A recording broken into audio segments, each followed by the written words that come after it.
देश की सरदारी लेती है। और भाइयों, जब 2014 से पहले की स्थिति थी, अगर उसको देखें, देश के अंदर भ्रष्टाचार, देश के अंदर लाइनें, देश के अंदर गैस का सिलेंडर लेना होता था 3 दिन में उपलब्ध होता था।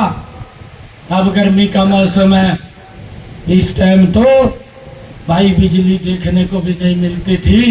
मुझे तो ध्यान में है कि जब दोपहर होता था, मंजा उठा करके कोई न कोई बड़ा पेड़ देखते थे कि उसके नीचे दोपहरा काटना है। ये हालात कांग्रेस के समय में थी। और कांग्रेस के लोगों ने भाइयों, भ्रष्टाचार के अंदर तो विश्वास था, परंतु विकास के अंदर विश्वास नहीं था। और इस कारण से देश के लोग आहत थे। देश के लोग सोचते थे कि कैसे कांग्रेस से छुटकारा मिले और कोई ऐसा नेतृत्व आए जो इस देश की डगमगाती हुई नैया को वो पार कर सके।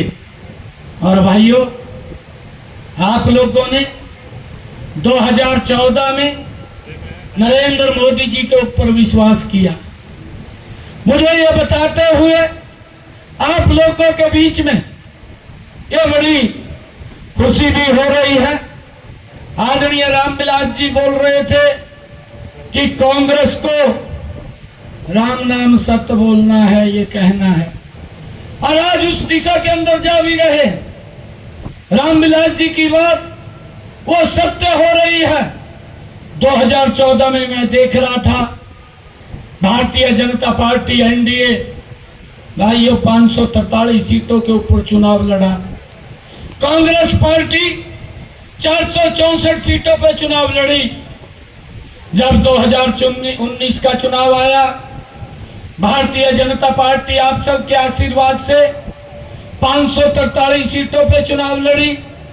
कांग्रेस पार्टी भाइयों 421 सीटों पे चुनाव लड़ी। और मुझे खुशी है, देश ने भारतीय जनता पार्टी को 2014 में 282 सीटें दी, एनडीए को 325 दी।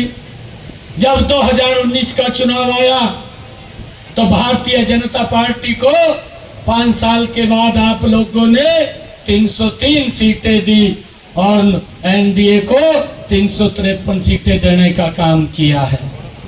और भाइयों, आज मैं देखता हूं, आज 2024, आज कांग्रेस मात्र 272 सीटों पे चुनाव लड़ रही है और सरकार बनाने का दम भर रही है। भाइयों, कैसे 272 सीटों पे सरकार बना सकती है? 272 सीटें तो चाहिए जीतने के लिए, सरकार बनाने के लिए, तब जा करके वो सरकार बनती है। परंतु चुनावी 272 पर लड़ रहे हैं तो कैसे भाइयों वो सरकार कदम भर रहे हैं? वो इधर उधर देख रहे हैं, गठबंधन गठबंधन की तरफ देख रहे हैं और सभी लोग अपनी अपनी टपली, अपना अपना राग भाइयों बजा रहे हैं, वो भी हम देख रहे हैं। एक मेरे ध्यान में कहावत आती है जो गठबंधन गठबंधन की है। वो गठबंधन गठबंधन की कहावत इस प्रकार की है, कुछ लोग नाव के ऊपर बैठ करके जा रहे थे, एक व्यक्ति उनके बीच से उठा और उठ करके अलग बैठ गया और अलग बैठ करके नाव में छेक करना शुरू कर दिया। और जब दूसरे लोगों ने उसको देखा कि ये नाव में छेक कर रहा है, उन्होंने कहा कि आप क्या कर रहे हैं, ये नाव डूब जाएगी, इसमें पानी भर जाएगा। और वो कहने लगा, ये तो मेरी जगह है, आपने क्या लेना, मैं छेक करूं, कुछ भी करूं, उनको देश से कोई मतलब नहीं है, देश के लोगों से कोई मतलब नहीं है, उनको तो सिर्फ मतलब है कि भ्रष्टाचारियों को कैसे बचाया जाए, इस परिवार को कैसे बचाया जाए। भाइयों, इसकी लड़ाई लड़ रहे हैं, बाकी देश से कोई मतलब नहीं है। अभी मैं बताना चाहता हूं, हमारे यहाँ कहावत है, कई बार बुजुर्ग बोलते हैं ना, कहा उस सुनने का क्या फायदा जो सुनना कान को फाड़ दे। ये बुजुर्ग बोलते हैं, बुजुर्गों की कहावत है।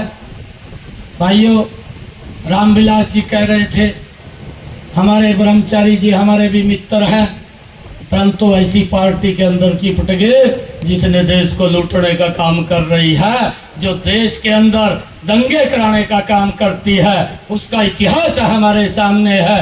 हम देखते हैं एक वोट के लिए भाइयों उनके पास कोई नीति या कोई विजन नहीं है। इस देश के लिए अगर कोई नीति विजन है कि लोगों को लड़ाओ और लड़ा करके भय पैदा करो, भय पैदा करके वोट बटोरने का काम करो, ये कांग्रेस की नीति है और इसको हम लंबे समय से देख रहे हैं। भाइयों, चाहे 84 के दंगे की बात है, 84 के अंदर किस प्रकार के दंगे हुए मुझे ध्यान में है। अटल बिहारी वाजपेयी जी आज इस दुनिया में नहीं है। अरे उस समय के अंदर ये सोशल मीडिया का जमाना नहीं था। जब 84 के दंगों में सिखों के ऊपर अत्याचार हो रहा था, अटल जी एक कमरे के अंदर थे, उनके पास देखा नहीं गया। अटल जी लाठी लेकर के बाहर निकले कि कौन है जो इनके ऊपर हाथ उठाने की कोशिश करता है, पहले मेरे ऊपर हाथ उठाए, फिर मैं इनके ऊपर कोई अगर हिम्मत रखेगा, जब मैं मेरी लाश से गुजरेगा तो मैं फिर इनका आगे जाने दूंगा। भाई ऐसा व्यक्तित्व था, ऐसा नेता था जिनके अंदर पीड़ाएं थी, परंतु ये लोग देश को तोड़ने के लिए कैसे कैसे लोगों के बीच में जाकर के समर्थन करते हैं। भाइयों, हमने वो समय देखा है, ये धारा 370 कितने लंबे समय से जिसकी रामविलास जी ने बात की है। अरे उन कश्मीरी पंडितों के ऊपर क्या अत्याचार कांग्रेस ने किए। अरे वो व्यक्ति, वो यासीन मलिक जिसने कश्मीर की घाटी में तबाही को मचाया, और भाइयों वो व्यक्ति दिल्ली के अंदर पोस्टर लगाता है और वो बोलता है कि कांग्रेस को वोट दें। इस देश के लिए दुर्भाग्यपूर्ण, कांग्रेस के लिए कोई बात नहीं हो सकती। भाइयों, जिन्होंने वहां कश्मीर की घाटी को खाली करने का काम किया है, और वो व्यक्ति, वो ऐसा जो अलगाववाद की नीति को अपनाता था, जो पाकिस्तान के इशारे के ऊपर चलता था, पाकिस्तान के इशारे के ऊपर भारत में आतंकवाद फैलाने का काम करता था, और ये पोस्टर लगा करके बोलता है कि कांग्रेस को वोट दें। अरे किस तरफ देश को ले जाना चाहते हैं, देश की क्या दुर्दशा करना चाहते हैं। भाइयों, इस बात को हमने समझना है कि आज नरेंद्र मोदी भारतीय जनता पार्टी के नेतृत्व में ये देश सुरक्षित है। भाइयों, मैं आप लोगों के बीच में आज बड़ौदा की सरदारी के बीच में एक बात कहने के लिए आया हूँ कि समय कम है, आज 7 तारीख है, मात्र हमारे पास 18 दिन शेष हैं, और ये 18 दिन मैं ये संकल्प लेने के लिए आया हूँ कि प्रधानमंत्री जी अगर मेरे को पूछें, मैं ये बात कह दूँ कि बड़ौदा की सरदारी ने कह दिया है कि मोहनलाल बड़ौली सबसे ज़्यादा वोटों से जीत करके कमल का फूल लेकर के आपके पास आएंगे। ये बोल दूँ ना, पिछले वालों की आवाज नहीं आ रही मेरे तक, बोल दूँ। भाइयों, मोहनलाल बड़ौली मेरा भाई है, मैं आज भी पार्टी का अध्यक्ष हूँ, मेरे साथ ये महामंत्री है।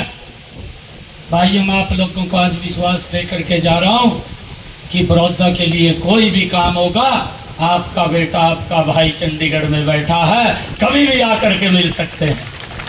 आपको पूछने की जरूरत नहीं है, किसी के पास जाने की जरूरत नहीं है, आप डायरेक्ट आकर के मेरे को मिल सकते हैं। अरे हमारी ड्यूटी है, आप लोगों ने हमें बैठाया है, और जो भी आप लोग काम कहेंगे उन कामों को पूरा करने की जिम्मेवारी ये आपके बेटे की है, आपके भाई की है, मिलकर के करेंगे ना। मैं और मोहनलाल बड़ौली जी कोई दिक्कत नहीं आने देंगे। आप एकजुटता से खड़े हो जाइए। ये लोग अफवाह फैलाते हैं, ये कांग्रेस के लोग आजकल तरह तरह के सोचे छोड़ते हैं। अरे अभी एक झूठ बोल दिया राहुल गांधी ने, और कहने लगा कि मैं 1 लाख रुपया गरीब के खाते में पहुंचाऊंगा। अरे भले आदमी तय कैलकुलेशन तो ठीक कर लेना, तय 1 लाख कैसे पहुंचा देगा।